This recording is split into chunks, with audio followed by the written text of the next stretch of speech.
Thank you all for being here. It's my great honor to welcome the Board of Directors of the Council of America's Board here to the White House.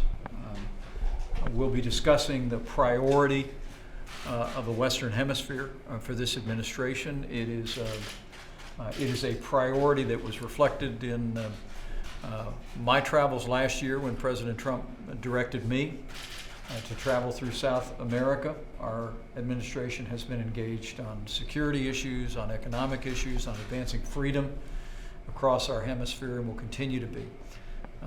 It was my great honor to represent the United States of America at the Organization of American States earlier this week, but also at the Summit of the Americas in Lima, Peru. It's a great honor to be able to welcome great leaders of this outstanding board representing some of the leading business interests across the Americas. And it's an honor to welcome you here on behalf of the President. And let me say, though, that this is a momentous week for America on the world stage. Yesterday, the world watched as President Donald Trump kept his word to the American people and withdrew the United States of America from a deeply flawed Iran nuclear deal. The American people woke today to the encouraging news that thanks to the President's strong leadership, 3 Americans are on their way home from captivity in North Korea, and the President and I will be welcoming them to the tarmac at Andrews Air Force Base later tonight. And today, I trust, is one more example of President Trump's commitment to demonstrate each and every day that America first doesn't mean America alone, that we are committed to advancing the interests and the ideals of the American people across this hemisphere and across the wider world. But we will continue to do so in a way that reflects the engagement of the United States of America on behalf of the interests of our country. I want to thank Chairman Glusky for the hospitality today, but also for welcoming key members of our cabinet to the Council of the Americas presentation yesterday. And as I said at the OAS earlier this week, our administration is focused on advancing the prosperity, security, and freedom of people across the Western Hemisphere. When it comes to freedom and democracy, the United States of America is standing with freedom-loving people who are suffering as we speak in Venezuela and who continue to struggle under the weight of tyranny in Cuba and Nicaragua. We will continue to stand for freedom and stand up to their oppressors. When it comes to security, we've been strengthening our partnerships with nations across the region to combat organized crime, root out corruption, stop the flow of illegal drugs and dangerous criminals across our hemisphere and into our own country. We've also been working to advance economic growth all across the New World.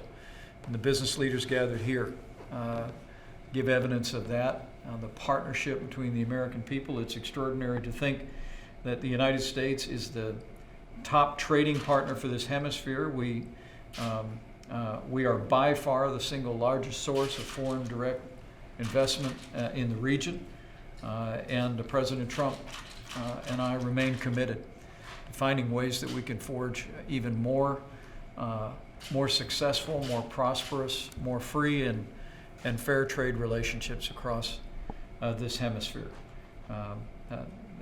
Today is really a meeting about hearing from business leaders across the Western Hemisphere about how we can continue to strengthen the ties that bind us in this new world. But let me say at our very core, President Trump and I and our entire administration are committed to a vision that this is to be a hemisphere of freedom. As I said at the OAS earlier this week, we are going to continue to work to expand economic freedom, to expand political liberties all across this hemisphere, so that the ideals of those that have carried this nation forward and people that have fought for freedom across the Western Hemisphere throughout our history will finally be realized when we can say that every nation in the Western Hemisphere cherishes and upholds freedom and democracy. With that, Chairman Glusky, I'd welcome you to share a few words, and welcome.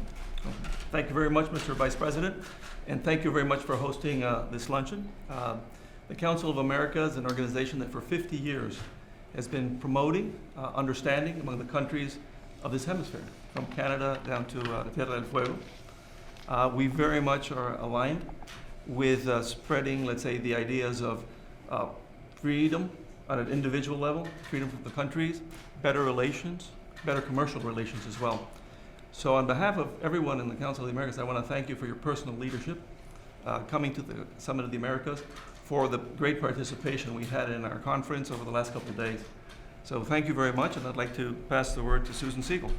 Well, thank you very much, Andres. Thank you, Mr. Vice President. Thank you for hosting us today. Thank you for your support yesterday. And thank you for your commitment to the hemisphere. This, as far as we're concerned, we believe very strongly that North America, South America, the hemisphere can be the most competitive region in the world. When you think about the demographics, you think about innovation, you think about the opportunities for trade and integration. We have such an opportunity. And freedom, I mean, Venezuela is critical. We need to fix Venezuela. But the opportunity in Latin America for the United States and for Canada is just enormous. And so thank you again, Mr. Vice President, for being here. We're looking very carefully at NAFTA and the support and what happens there. But thank you so much for hosting this lunch. You bet. Susan, thank you. And Andres, thank you so much, and to all the members of the board. I look forward to a great discussion. I can say that we are continuing good faith negotiations over improving the North American Free Trade Agreement. We remain very hopeful that we'll be able to achieve that end, but make no mistake about it. This president, this administration, believe that Western Hemisphere is now and always should remain a priority of the United States of America, and advancing prosperity across this hemisphere, economic growth, and the advance of freedom and democracy is a priority for this administration. So thank you all for being here.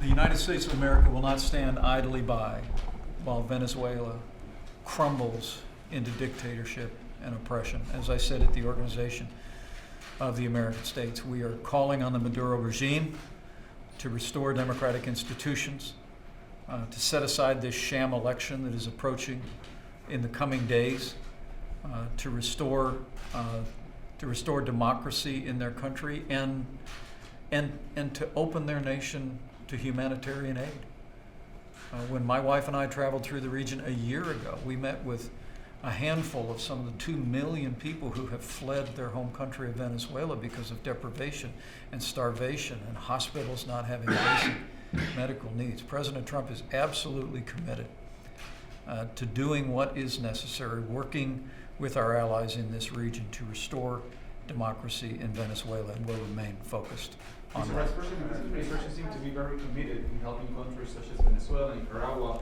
and Cuba. But what about countries such as El Salvador, where the violence with gangs seems to be increasing?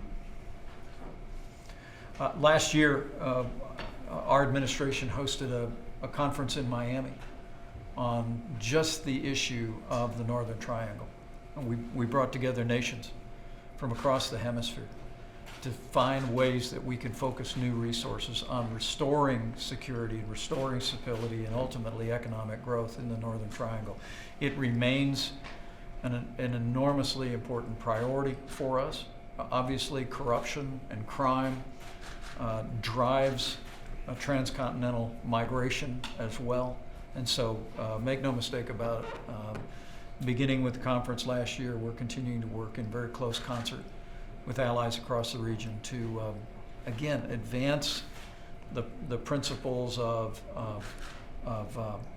honest government and safety and security, and we'll continue to pursue that. Thank you all. Gotta go. Thank you. Thank you all very much.